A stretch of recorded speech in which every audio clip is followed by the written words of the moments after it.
explore the leadership behind King Henry VII. It will investigate his ideas, values, and guiding principles, as well as his personal history, which played a great role in determining these ideas. This video will go into detail about his mission, purpose, and goals. It will explain, through the acting out of sock puppets, how the historical context influenced his ability to achieve his goals of rising to power, and it will help explain how the contemporary context of the time and place when King Henry VII lived.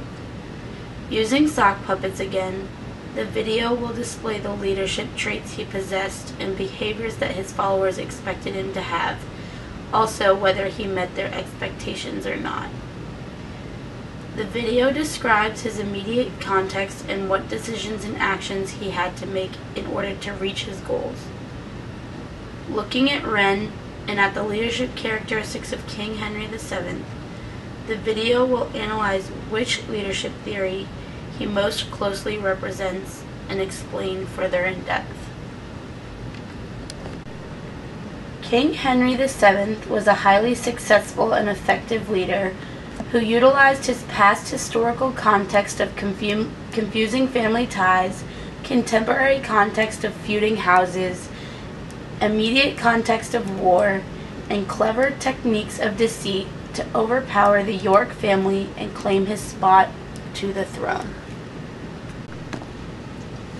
King Henry VII was born January 28, 1457 in the Pembroke Castle in Wales.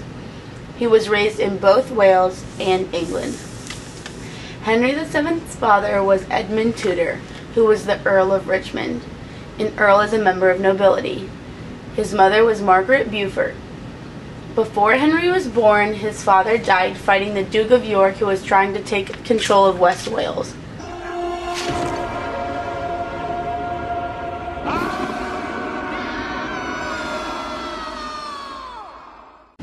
When Henry was born, he was given his father's title.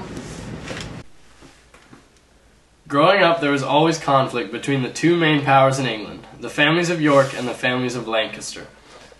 Henry was a part of the Lancaster Tudor. Since his father was no longer there to teach him the ways of being royal, he was raised by his uncle Jasper Tudor. His uncle was the Earl of Pembroke and a commander in the Lancastrian army. The York army attacked Pembroke when Henry was only 4. This allowed Edward IV to become King of England. Edward was a part of the York family. For his safety, Jasper sent Henry to France. Under their protection, Henry was there for 14 years. In those 14 years, the rule of England was being fought for. The battles between those two powers led to all the male heirs in Henry's family to die, making him the ruler of the Lancaster family. Having a historical context that includes many different battles and fights between the two families for the rule of England helped shape Henry VII's ideas, values, and guiding principles. He became very cunning and manipulative in order to stay the king. He did not have a fatherly figure, and a childhood of always being on the edge of war gained these qualities for him. This helped shape his mission of gaining power so he could influence and control people. His mission was to win the war over England. His purpose was to use the element of surprise, the fact that he was unable to gain power and was underestimated, and to sneak up and gain the throne. His goals were to win the War of the Roses. The War of the Roses had lasted for several generations between the York and the Lancasters. Henry VII was the Lancasters' only hope. Help me, Obi-Wan Kenobi. You're my only hope. It was not until the Battle of Bosworth, where Henry killed Richard III of York, that the Lancasters finally defeated the Yorks on August 22, 1485. Prepare to die, Lancaster scum! Not today, Richard!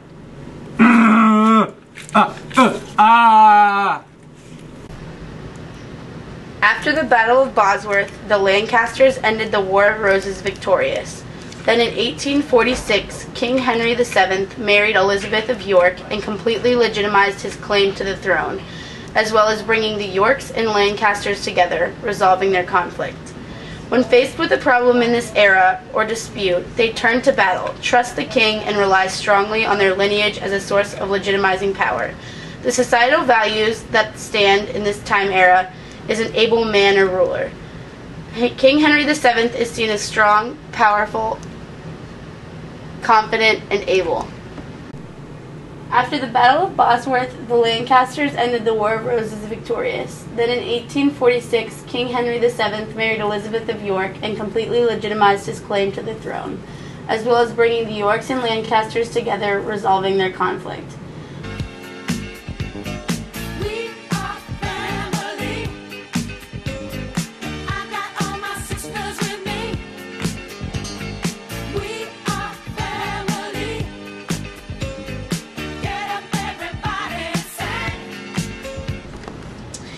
King Henry's use of strategic plans in clever ways most closely relate to the cognitive leadership theory.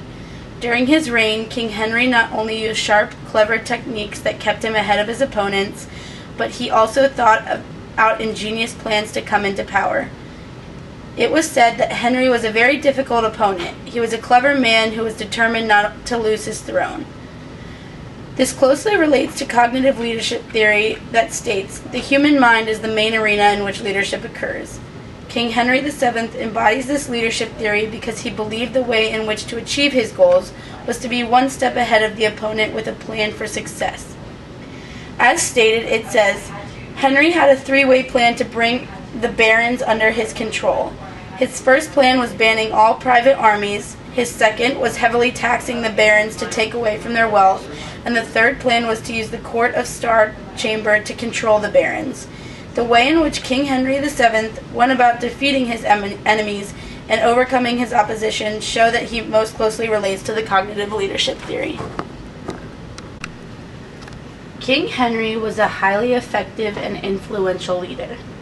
He used his experiences of confusing family lineages, the constant feud between the York and Lancaster family, deceit, and the immediate context of the War of the Roses to not only successfully claim the throne, but also to remain in power. His leadership style most closely relates to the cognitive leadership theory because he employs different strategies and plans to overcome his formidable opponents. King Henry VII was an efficacious leader who was determined to accomplish all he set out to do. Having a historical context that includes many different battles and fights between the two families for the rule of England helped shape Henry VII's ideas, values, and guiding principles. He became very cunning and manipulative in order to stay the king. He did not have a fatherly figure and a childhood of always being on the edge of war. This helped shape his mission of gaining power so he could influence and control people. His mission was to win the war over England. His purpose was to use the element of surprise that he was unable to gain power and was underestimated, and to sneak up and gain the throne. His goal was to